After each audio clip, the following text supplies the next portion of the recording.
ಮಳೆ ಅಬ್ಬರದ ನಡುವೆಯೂ ನಗರ ಸೇರಿದಂತೆ ಜಿಲ್ಲೆಯಾದ್ಯಂತ ಗಣೇಶೋತ್ಸವವನ್ನು ಸಂಭ್ರಮದಿಂದ ಶ್ರದ್ಧಾ ಭಕ್ತಿಯಿಂದ ಜನರು ಪ್ರತಿಷ್ಠಾಪನೆ ಮಾಡಿದ್ರು.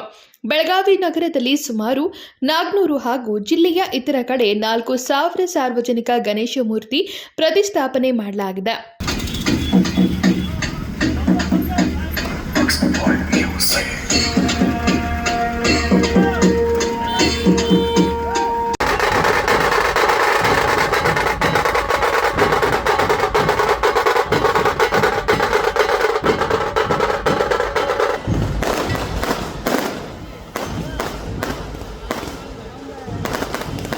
ಶಾಂತಿ ಸೌಹಾರ್ದದಿಂದ ಗಣೇಶ ಹಬ್ಬ ಆಚರಿಸಲು ಪೊಲೀಸ್ ಇಲಾಖೆ ಗ್ರಾಮ ಪಟ್ಟಣಕ್ಕೆ ಒಂದೊಂದು ಗಣೇಶ ಮೂರ್ತಿ ಪ್ರತಿಷ್ಠಾಪಿಸುವಂತೆ ಜನರಿಗೆ ಮನವರಿಕೆ ಮಾಡುತ್ತಿದೆ. ಆದರೂ ಸಾರ್ವಜನಿಕ ಗಣೇಶ ಮೂರ್ತಿ ಸಂಖ್ಯೆ ಏರುತ್ತಲೇ ಇದೆ. ನಗರದಲ್ಲಿ ಹಲವು ದಿನಗಳಿಂದ ಬಿಟ್ಟು ಬಿಡದೆ ಮಳೆ ಸುರಿಯುತ್ತಿದೆ. ಆದರೂ ಗಣೇಶ ಮಹಾಮಂಡಳಿಯ ಉತ್ಸಾಹ ಮಾತ್ರ ಕುಂದಿರಲಿಲ್ಲ. ಮಳೆಯಲ್ಲೇ ಅದ್ಧೂರಿ ಗಣೇಶ ಉತ್ಸವ ಆಚರಿಸಿದ್ರು.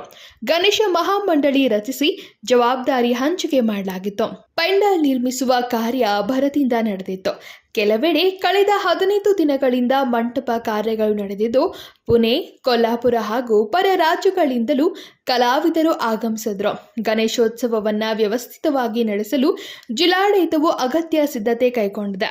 ಸಾರ್ವಜನಿಕ ಮೂರ್ತಿಗಳ ಪ್ರತಿಷ್ಠಾಪನೆಗೆ ಪರವಾನಗಿ ನೀಡಲು ಪೊಲೀಸ್ ಆಯುಕ್ತರ ಕಚೇರಿ ಸೇರಿ ನಾನಾ ಕಡೆಗಳಲ್ಲಿ ಏಕಗವಾಕ್ಷಿ ಕೇಂದ್ರಗಳನ್ನು ತೆರೆದಿದ್ರು. ನಗರದ ಗಲ್ಲಿಗಳಲ್ಲಿ ಸಾರ್ವಜನಿಕ ಗಣೇಶ ಮೂರ್ತಿಗಳನ್ನು ಪ್ರತಿಷ್ಠಾಪನೆ ಮಾಡುವುದರ ಮೂಲಕ ಈ ಬಾರಿಯ ಗಣೇಶ ಮೂರ್ತಿಗೆ ಘನ ಭಕ್ತರು ರಂಗು ತಂದ್ರು.